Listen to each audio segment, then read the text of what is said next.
السلام علیکم دوستوں، کورولوش عثمان کی اس نئی ایپیسوڈ میں آپ سب دوستوں کو خوش آمدید کہتے ہیں۔ دوستوں، ہماری پچھلی قسط کے آخر میں آپ نے ترگت سردار کو دیکھا جو کہ گیہاتو کے متعلق سن کر بڑے پریشان ہوتے ہیں، اور ہماری آج کی اس قسط کی شروعات منگول قبیلے سے ہوتی ہے، جہاں جیرکوتائے منگول شامان بن کر دہاڑے مار رہا ہوتا ہے۔ پھر جیرکوتائے ڈھول بجاتا ہوا اوپر اٹھتا ہے اور کہتا ہے، ایرلک خان کے بیٹوں اور بیٹیوں کے لیے۔ جیرکوتائے ڈھول بجاتا جاتا ہے، جبکہ ارد گرد موجود سارے منگول چلاتے ہوئے جھومنے لگتے ہیں، جبکہ جیرکوتائے لگاتار ڈھول بجاتا جاتا ہے۔ اتنے میں دوستوں گیہاتو اپنے نوکروں کے ہمراہ قبیلے پہنچتا ہے، اور اسے دیکھ کر جیرکوتائے کے ہوش تک اڑ جاتے ہیں، لیکن جیرکوتائے لگاتار ڈھول بجاتا جاتا ہے، جبکہ گیہاتو وزیر عالم شاہ کے ہمراہ نوکروں کے درمیان میں آتا ہے۔ پھر ایک کماندار کہتا ہے، خوش آمدید گیہاتو۔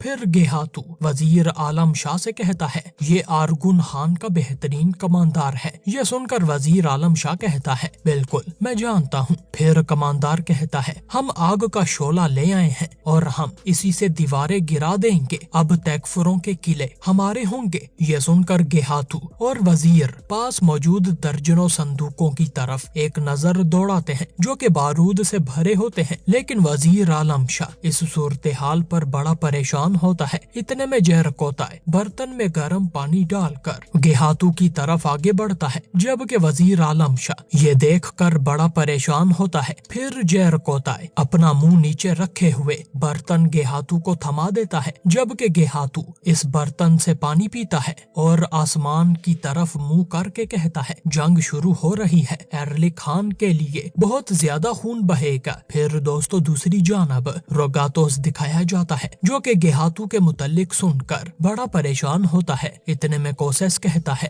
لعنت ہو اس پر، گیہاتو جب تک یہاں ہے ہم حملہ نہیں کر سکتے۔ روگاتوس کہتا ہے، یہ ہمارا خاتمہ ہوگا، لیکن ترگت کہتے ہیں، لیکن ہم ضرور کوئی راستہ نکال لیں گے۔ یقیناً عثمان صاحب کو ہم پر پورا بھروسہ ہے، انہیں مایوس کرنے کی بجائے میں اس جنگ کو اپنی آخری جنگ بنا لوں گا اور منگولوں کے ہاتھوں مر جاؤں گا۔ دوستو یہ سن کر بائسنگر سپاہی کہتا ہے، جب تک جیرکوتائے وہاں ہے ہم گیہاتو کے آنے کی وجہ سے پیچھے نہیں ہٹ سکتے۔ یہ سن کر روگاتوس چونک جاتا ہے، جبکہ تورہان کہتا ہے، ہم مر جائیں گے لیکن ہم واپس نہیں مڑیں گے ترگت صاحب۔ ترگت کہتے ہیں، فکر نہ کرو تورہان، ہم مر جائیں گے لیکن واپس نہیں مڑیں گے۔ کوسیس مسکراتا ہے اور کہتا ہے، تمہاری عادت ہو جائے گی پرانے دوست، میری طرف دیکھو، میں اب حیران نہیں ہوتا۔ اتنے میں دوستوں کسی کے قدموں کی آوازیں سنائی دیتی ہیں، اور یہ سن کر سارے ہی سپاہی چوکنا ہو جاتے ہیں، جبکہ اتنے میں کوہنور یہاں پر آتا ہوا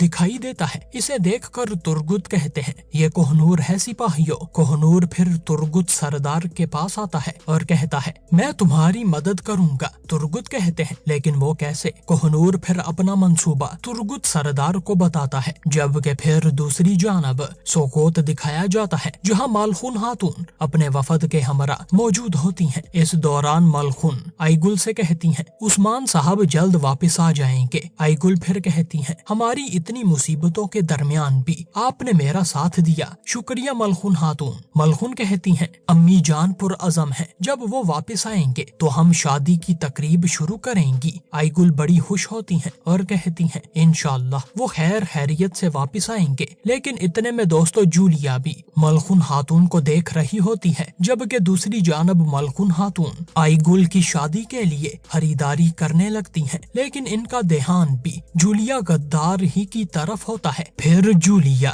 اپنے خفیہ سپاہیوں کو اشارہ کرتی ہے، اور سپاہی تاجروں کے بھیس میں خنجر لے کر مالخون کی طرف روانہ ہو جاتے ہیں۔ لیکن دوستو جیسے ہی یہ بہروپیے مالخون خاتون کے پاس آتے ہیں، اتنے میں مالخون کو اندازہ ہو جاتا ہے کہ کوئی ان کے نزدیک آ رہا ہے۔ مالخون خاتون فوراً سے بوران سپاہی کو صدا لگاتی ہیں، اور بوران فوراً سے تیر اندازوں کے ہمراہ مالخون کے پاس آتا ہے، جبکہ بوران کو دیکھ کر جولیا اور اس کے سپاہی چونک جاتے ہیں، جبکہ مالخون خاتون کہتی ہیں، یہ لے لو بوران۔ پھر دوستو بوران فوراً سے خریداری کرنا شروع کر دیتا ہے، جبکہ مالخون خاتون पीछे मुड़कर जूलिया और इसके सिपाहियों की तरफ देखती हैं, जो कि भागकर जूलिया की तरफ रवाना हो जाते हैं। जबकि फिर दोस्तों दूसरी जानब उस्मान सरदार और आया निकोला दिखाए जाते हैं, जो कि अपने घोड़ों को दौड़ाते हुए निकिया की तरफ रवां दवा होते हैं। जबकि फिर वापस मंगोल कबीला दिखाया जाता है, जहां गेहातू एक संदूक खोलकर बारूद को देखता है। इतने में मिनग्यान गेहातू के पास आता है और कहता है, आका कोहनूर आया है। गेहातू कहता है, वजीर आलम शाह, मैंने कहा था कि किसी को मत बताना कि हम यहाँ हैं। वजीर आलम शाह कहता है, जाहिर है कि कोई जरूरी मामला होगा। फिर गेहातू कहता है, इसे अंदर ले आओ। फिर दोस्तों कोहनूर वजीर आलम शाह के पास आता है, जबकि वजीर कहता है, कोहनूर मैंने तुम्हें सराय में रहने को कहा था, फिर तुम यहाँ क्यों आए हो? कोहनूर कहता है, अगर ये जरूरी ना होता तो मैं ना आता वजीर हजरत। वो उस्मान, मैंने सारी रात इसका पीछा किया है, मुझे इनके ठहरने की जगह मिल गई है, लेकिन वो बहुत ज्यादा तादाद में थे, इसीलिए मैं इन पर हमला नहीं कर सकता था। गेहातू कहता है, वो कितने ज्यादा हो सकते हैं? वो नौकरों के आगे कुछ भी नहीं है। फिर दोस्तों गेहातू नौकरों से कहता है, चलो हम जा रहे हैं। और फिर दोस्तों कोहनूर के हमरा दर्जनों मंगोल नौकर यहाँ से रवाना हो जाते हैं। जबकि दूसरी जानब कूतान फौरन से तुर्गुत सरदार के पास आता है और कहता है, हुजूर वो कोहनूर सिपाही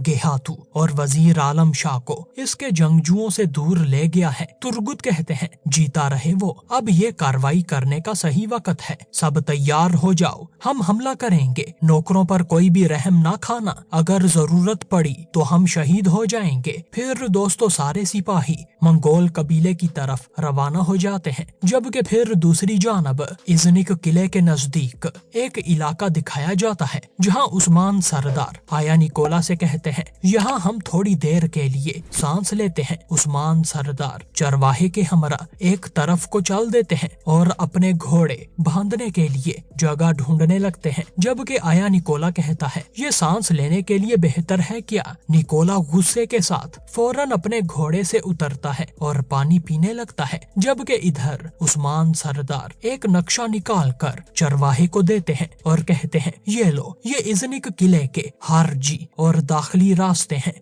हर चीज इसमें दर्ज है, कहाँ जाना है, कौन सा रास्ता बेहतर है, सब कुछ सही तरीके से देख लो। किले का दाखिली और खारजी रास्ता एक ही है, एक एक करके तयन करो, अगर इसमें कुछ नहीं है तो इसका नक्शा खींचो। चरवाहा कहता है, हुजूर क्या आपने मेरा खेमा देखा? उस्मान सरदार मुस्कुराते हैं और फिर वो वक्त दिखाया जाता है जब उस्मान सरदार चरवाहे के खेमे में आते हैं और आगे किलों के खुफिया नक्शे बने होते हैं। ये सब देखकर उस्मान सरदार बड़े परेशान होते हैं। फिर उस्मान सरदार मंजनिकों का नक्शा देखते हैं और फिर एक आड़ी को देखकर उस्मान हैरानगी से कहते हैं, वाह रे चरवाहे वाह। फिर वापस उस्मान सरदार जंगल में दिखाए जाते हैं, जो कि चरवाहे से कहते हैं, तुम्हें क्या लगता है कि राज सिर्फ तुम्हारे पास है? चरवाहा कहता है, हुजूर मैं आपको बताने के लिए सही वक्त का इंतजार कर रहा था, आपको पता चल गया है ना? उस्मान कहते हैं, हाँ बिल्कुल, लेकिन ये बताओ तुम्हारा नाम क्या है? तुम तो सिर्फ चरवाहा कहते रहते हो, बताओ तो जरा। चरवाहा कहता है, हुजूर मेरी माँ ने मेरा नाम आकचा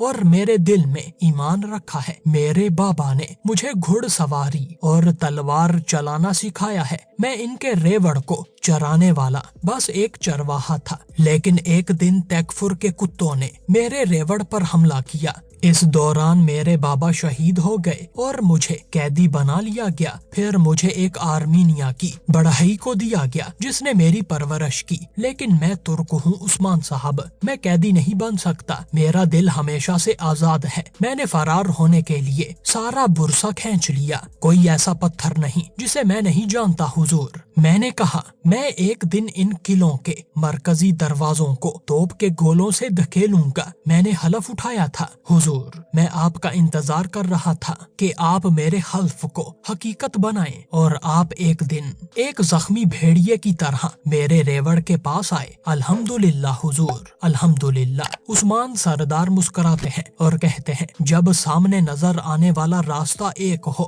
तो हमें एक दूसरे के सामने आना ही था आकचा। हक के रास्ते पर चलने वालों को अल्लाह एक करता है। आकचा कहते हैं वो करता है, वो इनको एक करता है हुजूर। ये देख कर निकोला बड़ा परेशान होता है, जबकि इधर चरवाहा कहता है कभी कभी मेरा दिमाग काबू में नहीं रहता, इसका बुरा मत मानिएगा, इसे काबू करना मुश्किल हो जाता है। उस्मान कहते हैं नहीं, अपने दिमाग को काबू करने की कोशिश मत करें, ऐसा मत करें ताकि हम बहुत से किलों को अपने काबू में कर सके। आकचा कहता है ठीक है हुजूर, जब तक मेरे रब ने मुझे जिंदगी दी मैं आपके साथ ही रहूंगा। उस्मान अपना सर हम करते हैं, जबकि निकोला उस्मान सरदार के पास आता है और कहता है उस्मान सरदार, शहंशाह बेहतरीन सिपाहियों से अपने किले की हिफाजत कर रहे हैं, क्या आपको लगता है कि बहादुर, बागी और साबिक काई सरदार को वो अंदर आने की इजाजत देंगे? उस्मान मुस्कुराते हैं और कहते हैं जब तक मेरी रूह